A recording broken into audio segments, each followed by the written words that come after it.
Bago ko nga ayusin yung mga souvenir ni Jazz, nagpunta muna kami ng Baliwag, Bulacan para magpagawa ng kutsyon. Nagpapagawa talaga kami dahil customized size yung gamit namin.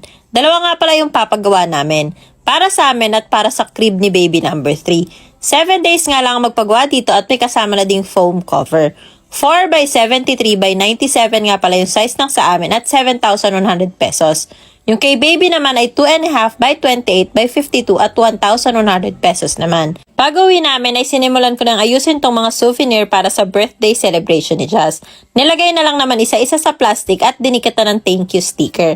Dapat talaga ay i-ribbon namin yun sa pagsara ng plastic sa may itaas, kaso saktong-sakto pala yung plastic kaya hindi kakasya. Eto nga pala yung souvenir sa birthday ni Jazz. Customized bear pillow. Sa Ikin nga pala ako nagpagawa at eto ay shape pillow na 10 by 60 ng size na back-to-back ang design for 150 pesos each. Meron din silang mga rectangle at square pillow. Free naman na ang layout sa kanila pero eto kasi ay kami ang nag-send ng design mismo.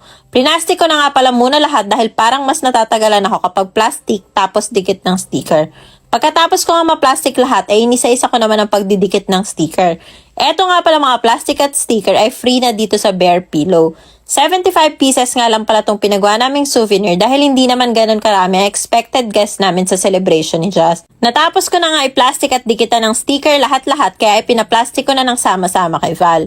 75 pieces nga lang pala yung pinagawa ko pero may binigay pa si Ikin na dalawang free bear pillow. Isang same size at isa nitong mas malaki ng konti.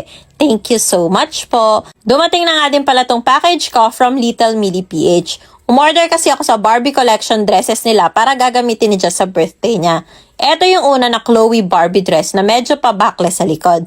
Ang ganda kasi meron na din siyang cover para hindi makita ang diaper or undies ni baby girl. Ito naman yung midge tweed na ipapasuot ko sa birthday ni Jazz. Napakaganda niya dahil premium tweed yung gamit. Hindi din siya makate dahil may soft cotton lining sa loob. Napaka-cute talaga at may kasama na nga din pala siyang belt. Etong dalawa lang talaga yung orders ko pero may pinadala pa silang dalawang dress na gift para kay Jazz.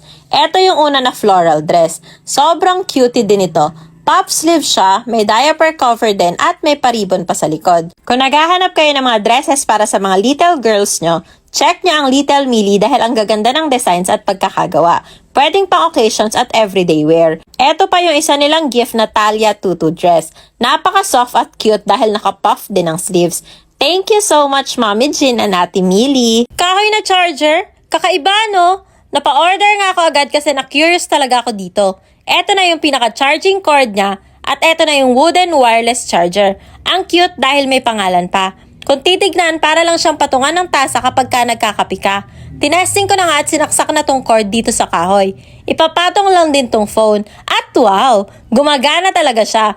Kahoy na wireless charger talaga siya. May blue LED light din siya na nag-i-indicate na charging yung phone.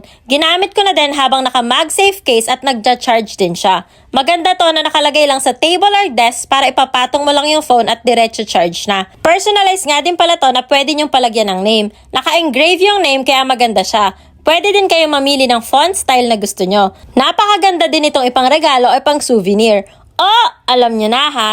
Link nasa comment section.